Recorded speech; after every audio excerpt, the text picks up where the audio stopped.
Welcome back to yet another captivating tale of a real-life drama told in story format. In this story, we will journey to Africa, where a routine day turned into disaster for many and sheer terror for one specific family. The best way to fully enjoy this real-life story is to kill the lights, put on your headphones, and sit back with your eyes closed so you can immerse yourself into the setting. If you have not done so yet, pause the video now, get yourself set up, and then press play to listen further. And if you are one of the select few that enjoys a good story that is based on real-life events, make sure to tickle the snot out of that like icon and hit the subscribe button along with bell notifications so you never miss out on a new story when it gets released. We post every Friday and Sunday and sometimes during the week also. Now sit back, relax, and enjoy.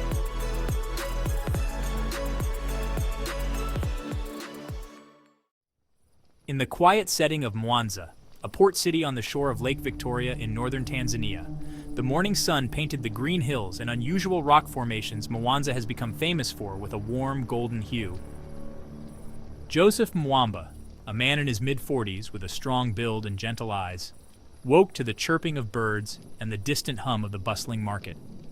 The world outside his modest home was coming to life, with the aroma of freshly baked bread and brewed coffee wafting through the air, mingling with the earthy scent of damp soil from the previous night's rain. Joseph stretched and yawned, feeling the comforting embrace of the early morning tranquility. His wife, Amina, a woman of grace and warmth, was already in the kitchen, her movements steady and rhythmic as she prepared breakfast.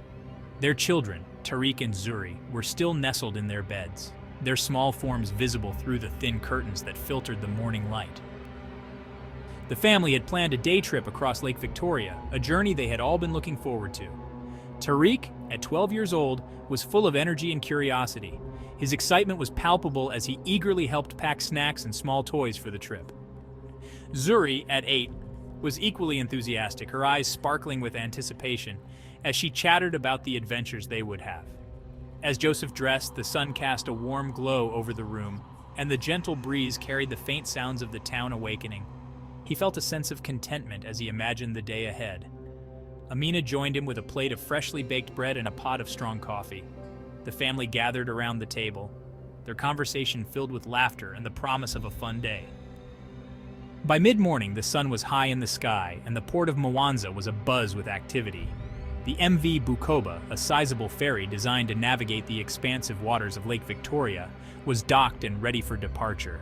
The air was filled with the sounds of vendors calling out their wares, the chatter of passengers, and the occasional squawk of seagulls.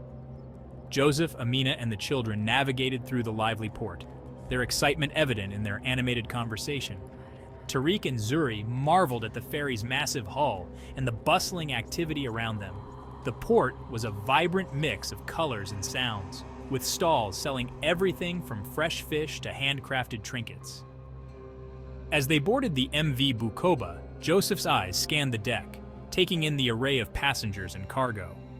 The ferry seemed well prepared for the journey, and he felt reassured by the organized crew and the visible safety measures. The family found a spot on the upper deck, where the view of the lake was nothing short of breathtaking. The water shimmered under the sun's rays, creating a dazzling display of light. The gentle breeze carried the scent of fresh lake water and the distant aroma of grilling fish from nearby vendors. Tariq and Zuri laughed and played, their voices filled with joy as they explored the deck. Joseph watched them with a smile, his heart full of pride and contentment. Amina sat beside him, her hand resting on his, her eyes reflecting the serene beauty of the lake. The early afternoon was pleasant, with the sun shining brightly and a light breeze gently swaying the ferry.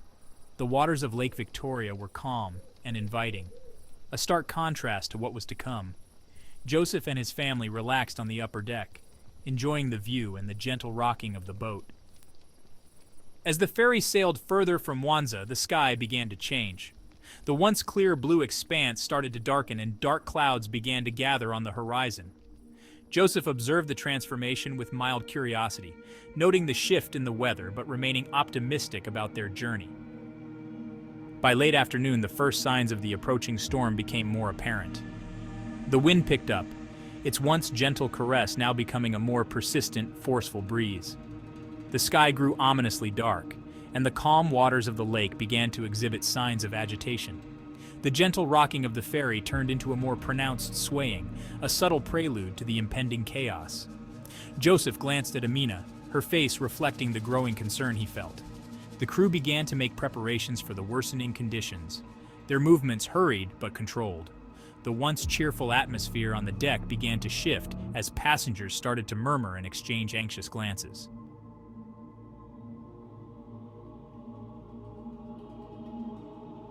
As the ferry continued its journey, the storm made its presence felt with increasing intensity. The sky, once a calm expanse of blue, was now a churning mass of dark clouds, and the wind howled with a ferocity that seemed almost supernatural. The ferry pitched and rolled with alarming frequency, its steel frame creaking under the strain. The transformation from calm to chaos was swift and brutal. The storm hit with an unrelenting force, unleashing a torrent of rain and wind that lashed against the ferry. The sky was illuminated by flashes of lightning, casting eerie, jagged shadows across the deck. The thunder rumbled like an angry beast, its growl vibrating through the very bones of the vessel. The waters of Lake Victoria, once serene and inviting, were now a roiling maelstrom. The waves crashed against the ferry with a violent fury, their whitecaps foaming and churning as if the lake itself were in revolt. The once calm surface had become a tumultuous expanse of water, each wave a towering wall of liquid that threatened to engulf the ferry. The MV Bukoba began to list dangerously to one side. The tilt was so severe that the deck became a treacherous slope, and water surged in through broken windows and gaping holes. The sounds of splintering wood, tearing metal, and the panicked cries of passengers filled the air, creating a cacophony of chaos and fear. Joseph's heart raced as he looked around at the pandemonium. The once familiar deck was now a nightmarish landscape of overturned furniture, scattered luggage, and desperate individuals.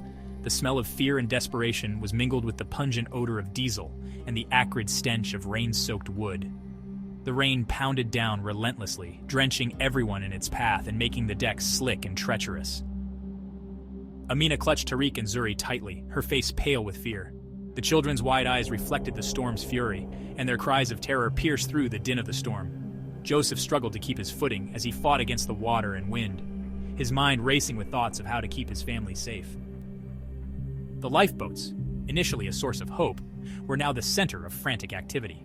The lifeboat Joseph and his family reached was overcrowded and barely afloat.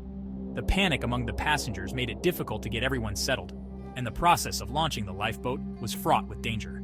The lifeboat rocked violently with each wave, and the frigid water splashed over the sides, making it almost impossible to stay dry. As the lifeboat was lowered into the water, Joseph struggled to keep it steady.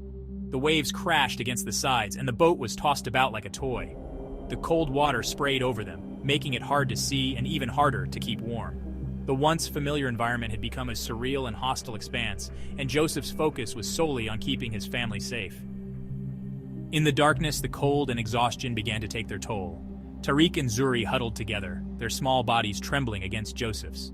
Amina, though visibly frightened, remained a source of comfort for the children, her voice soft and reassuring despite her own fear. Joseph held them all close, his heart aching with a mixture of fear and determination. The lifeboat, though precarious, was their only refuge from the storm's fury.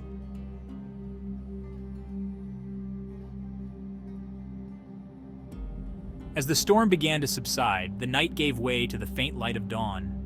The once turbulent waters of Lake Victoria slowly calmed, and the storm clouds began to dissipate.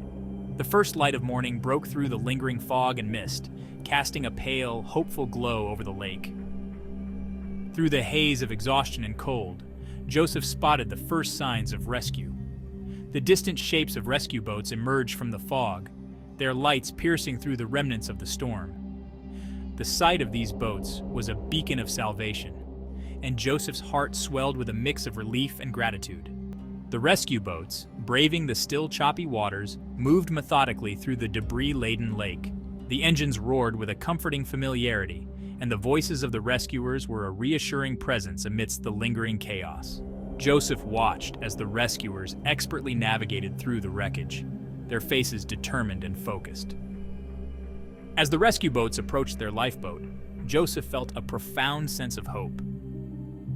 The rescuers, equipped with thermal blankets and warm drinks, began pulling survivors from the water and debris. The once ominous sounds of the storm were replaced by the soothing voices of the rescuers and the comforting warmth of their presence.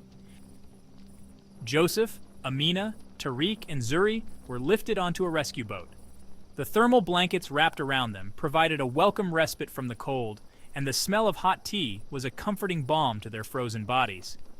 The rescuers offered them dry clothes and blankets, their kindness a stark contrast to the harshness of the storm. As they were taken to safety, the Mwamba family clung to one another, their ordeal now a shared memory of survival and resilience. The calm waters of Lake Victoria, bathed in the morning light, were a bittersweet reminder of the tragedy they had endured. The storm had left its mark, but Joseph's strength and the unwavering support of his family had seen them through. In the aftermath, as they looked back at the distant, serene waters of Lake Victoria, the Mwamba family understood that while the storm had tested them to their limits, it had also forged a bond of enduring hope and gratitude. They had faced the storm together and emerged stronger, their love and resilience a testament to the human spirit's capacity to endure and overcome.